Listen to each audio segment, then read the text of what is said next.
Hello students, আজকে আমরা পড়ব ভেক্টর বিভাজন। ভেক্টর বিভাজন হলো যে কোনো ভেক্টর থেকে দুই বা ততোধিক ভেক্টর উপাংশ নির্ণয় করা যাদের লব্ধি প্রদত্ত ভেক্টরের সমান হয়। এর অর্থ কি? অর্থ এমন একটা ভেক্টর আমরা পাবো যার উপাংশগুলি দ্বারা ভেক্টরটা তৈরি। দেখো, এটাকে এই ছবির মাধ্যমে যদি রিপ্রেজেন্ট করা হয় তাহলে কেমন হয় সেটা বোঝা যাবে। এখন আমরা ভেক্টরকে, যে কোনো একটা ভেক্টরকে দুই বা ততোধিক উপাংশে বিভক্ত করতে পারি, কিন্তু আমি এখানে একটা স্পেশাল কেস নিয়েছি যে দুটি উপাংশে বিভাজন করব। দুটি উপাংশ, এবং দুটি উপাংশ হবে সমকৌণিক, অর্থাৎ দুটি উপাংশের মধ্যে কোণ হবে 90 ডিগ্রি। তো 90 ডিগ্রি। এখন এখানে আমাদের যে ভেক্টর, বেস ভেক্টর, সেটা হচ্ছে আর হচ্ছে ভেক্টর। এই আর ভেক্টরকে আমি কি করব? দুটো উপাংশে ভাগ করব। একটা হচ্ছে পি ভেক্টর আর একটা হবে কি কিউ ভেক্টর। ঠিক আছে?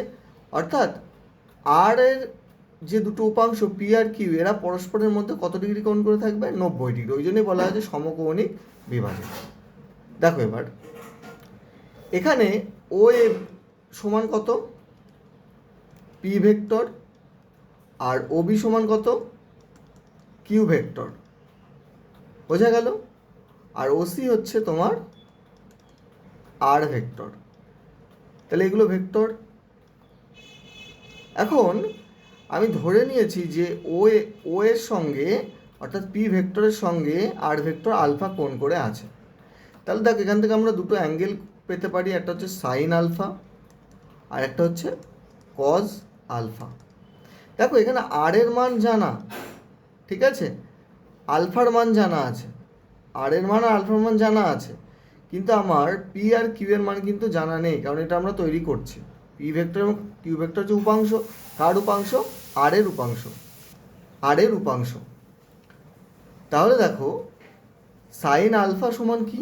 সাইন আলফা সমান পাওয়া, আমরা জানি যে লম্ব বাই কী হয়? অতিভুজ। এখন দেখো, এই ত্রিভুজটার ক্ষেত্রে ও এ সি যদি ত্রিভুজটা নাও, তাহলে এখানে লম্বকে ও এ, এসি, আর এসিও যা, কিউ কিন্তু সেম, তাই না? তাহলে আমরা এখান থেকে এখানে লিখতে পারি এসি বাই, কি লিখতে পারি? ওসি। আচ্ছা, এসিও যা, ওবিও তাই। ওকে, তাহলে ওবির মান কি বলতে পারি? ওবির মান কিউ লিখতে পারি।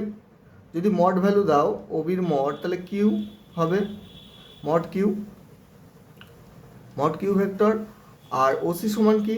ওসি সমানও কিন্তু মড লিখতে পারো, তাহলে মড আর। তাহলে এখান থেকে আমরা কি পাচ্ছি?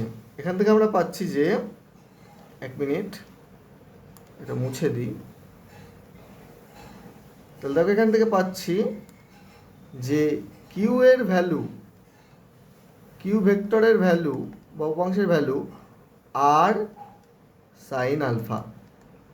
বোঝা গেল? আর সাইন আলফা।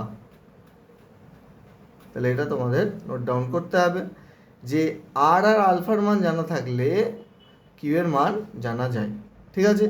এখন দেখো, তাহলে একই রকমভাবে আমরা কজ আলফার ভ্যালু বের করতে পারি। কজ আলফা সমান কী হবে?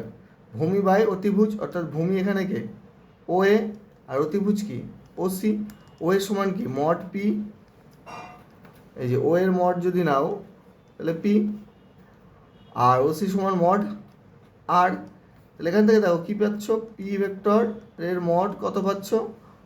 আর কজ আলফা। বোঝা গেল? তাহলে এটা পি আর কিউ পাওয়া গেল।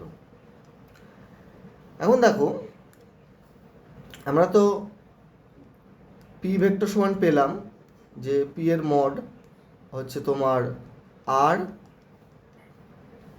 কে আলফা কজ আলফা, আর কিউ এর মড পেলাম আর সাইন আলফা। ঠিক আছে? এখন আরকে আমরা এইভাবে রিপ্রেজেন্ট করতে পারি। দেখো, এই এক্স অক্ষ বরাবর ইউনিট ভেক্টর কি হয়? I cap. আর ওয়াই অক্ষ বরাবর কি হয়? জে ক্যাপ, তাই না? তাহলে আর সমান কি হতে পারে? P mod I cap plus Q mod J cap. ঠিক আছে, অর্থাৎ পি এর ভ্যালু কত, R cos alpha I cap R sine alpha J cap. তাহলে এইভাবে আমরা কোঅর্ডিনেট মানে ইউনিট ভেক্টর দিয়েও আমরা কি আর ভেক্টরকে প্রকাশ করতে পারি। এগুলো তো মান জানলাম, পি আর কিউ কী করে বের করব, এভাবে প্রকাশ করা যায়। এখান থেকে দেখো মড আরও বের করতে পারবো। মড আর সমান কী হয়, মানে আর এর মড ভ্যালু সে আরই বেরোবে, রুট ওভার পি মডের স্কোয়ার কিউ মডের স্কোয়ার হয়। তাহলে এখান থেকে দেখো আর স্কোয়ার তো পাবোই, cos square alpha plus R square sine square alpha, তাদের রুট। তাহলে আর স্কোয়ার যদি কমন নিয়ে নিই তাহলে কি পড়ে থাকে, cos square alpha plus sine square alpha তার রুট। ঠিক আছে, তাহলে এখান থেকে করলে আর তো বেরিয়ে আসে, আর cos square plus sine square কত, এক হয়, তাহলে ইন্টু এক, তার মানে আর। তাহলে মড আর আর যেটা হচ্ছে সেটা প্রমাণ হলো, বোঝা গেল?